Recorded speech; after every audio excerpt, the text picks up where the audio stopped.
चलिए बढ़ते खबरों में आगे। राज्यसभा सांसद किरण चौधरी और नवनिर्वाचित विधायक श्रुति चौधरी गांव गोलागढ़ में एक सामाजिक समारोह में शामिल हुई। इस दौरान उन्होंने बीजेपी कार्यकर्ताओं से मुलाकात की। इस दौरान पत्रकारों से बातचीत में किरण चौधरी ने कहा कि प्रदेश में बीजेपी की तीसरी बार जीत जनहित के कार्यों की वजह से हुई है। पिछले 10 सालों में भय, भ्रष्टाचार और क्षेत्रवाद से आम जनता को छुटकारा मिला है। किसान, व्यापारी, महिलाएं सभी हित में कार्य किए गए हैं।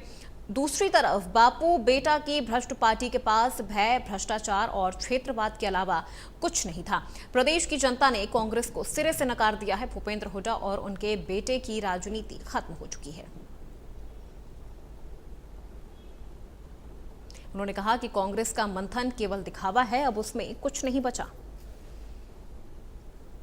राज्यसभा सांसद किरण चौधरी ने कांग्रेस पर जमकर निशाना साधा। उन्होंने कहा कि कांग्रेस का मंथन केवल दिखावा है। बापू बेटे की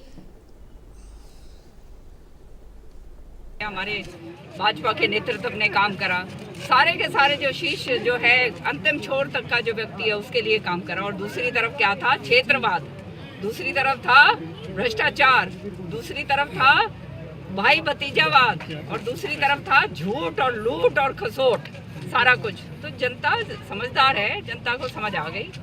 और जिनको नहीं समझ में आई वो अब आ जाएगी।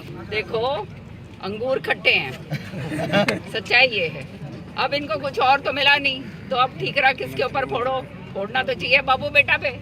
सच्चाई तो ये है। इनको अगर एक पासे कर देंगे तो शायद फिर कुछ इनका बन जाए, नहीं तो अब जो है ये खत्म है। आने वाले समय के लिए सच्चाई है, ये खत्म हो चुके हैं।